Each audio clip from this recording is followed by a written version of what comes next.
Here's my transition. Joe Rogan.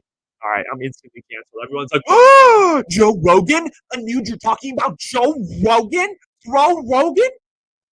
You cannot be doing that. Are you serious?" Okay, before y'all get like crazy on me, let's break it down. Okay, Joe Rogan and Spotify have been involved in this weird battle for the last like year and a half, 2 years, or a year and a half or so. Okay, and most of it is related to him posting misinformation. Is Joe Rogan posting misinformation? Yes, I fundamentally believe of that fact. He is posting misinformation. But is he also entitled to his opinion? Absolutely. Yes. 100%. We talked about, and I want to bring this up because we talked about social media and accountability kind of, I think 3 episodes ago with Majority Taylor Greene and her account getting suspended. We kind of talked about sort of that um, level of like accountability when it comes to socials and all of that. And I think we're seeing the same shit with Joe Rogan here. We're seeing social media having a lack of a system to promote this sort of um, just promote like lack of misinformation. And yeah, like I feel like you need to have something like a three strike system, and it's coming up again here with Spotify and Joe Rogan. You're in a place where hella people are saying Spotify should ban Joe Rogan, right? And then there's hella people on the other side that are like, no. I'm in the middle. I'm like, yo, let's give Joe Rogan a strike. Let's let's put warnings on his COVID related episodes and be like, bro, you can't be saying this type of stuff because he can't. It's not you can't. You can't be doing that, bro. I don't think Joe Rogan's accurate all the time.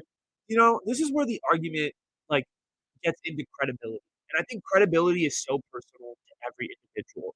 Every individual has their own personal relationship when it comes to credibility. Credibility is who you trust. And you may trust people based on various things. But I have a specific rule. I have specific rules for who I find credible and who I don't find, right? And so a lot of people put credibility into Joe Rogan. Why? Because he's got a platform and he talks to guests who have credibility, so thus that makes him semi-credible. And so it leads to this whole misinformation argument, right? And actually, like I'm not like a huge Rogan hater. I don't think Joe is as bad as people say. A lot of his interviews are really cool. He takes like a lot of very interesting guests from like you would have never thought and brings them on his podcast and like has them talk about their experiences in life and all of these things. And I think that's really cool. So I'm a fan of how he brings out like cool people, and that's dope. But I feel like people more so know that Rogan is a podcaster, and in reality, like he's a comedian. Like this dude is actually like at the end of the day, like Joe Rogan is a comedian. He doesn't do this for a living. Like he's a stand-up comedian. He does that, and on the side, he kind of interviews people for fun. But this has become kind of his main job and what he's been known for because of the fact that his podcast is absolutely taken off for a variety of reasons. But he is a comedian. Okay. So for my take on credibility, here is what I say when it comes to particular issues. I trust people who are in the various industries that are working on this thing. So, like, let's say there's an issue in Afghanistan. I want to learn more. Where am I looking? I'm looking at Middle Eastern correspondents from the New York Times, from the Wall Street Journal, whatever newspapers, like credible mainstream media outlets and The Economist. Like I'm looking at all the correspondents and I'm looking at their Twitter and I'm looking at what they're saying. What they say, they're on the ground in Kabul. They're on the ground in Afghanistan. What they say matters.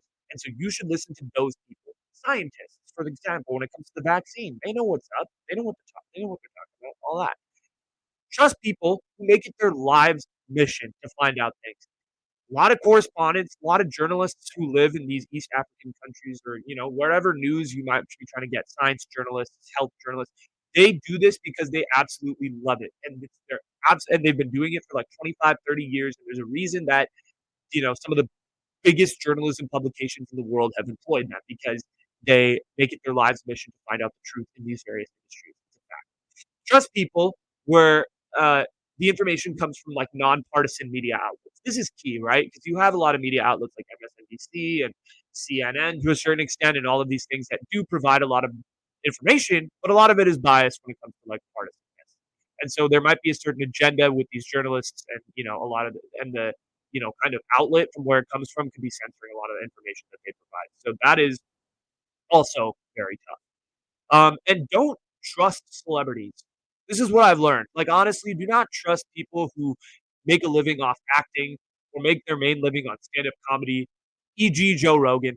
People like that because it's like the same thing. Like, I wouldn't trust a journalist's opinion on Hollywood. I don't trust. I don't trust the New York Times East African correspondent to make an opinion on a movie. Who do I trust to make an opinion on a movie? I would trust actors. I would trust filmmakers, directors, and people who work in the industry. It's simple. Trust the people who are in the various industries. And that's who I believe should find credible. Anuja's rules for credibility.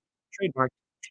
Anyway, I think Rogan has become more and more just like unlikable to a certain extent through this whole like COVID vaccine misinformation process.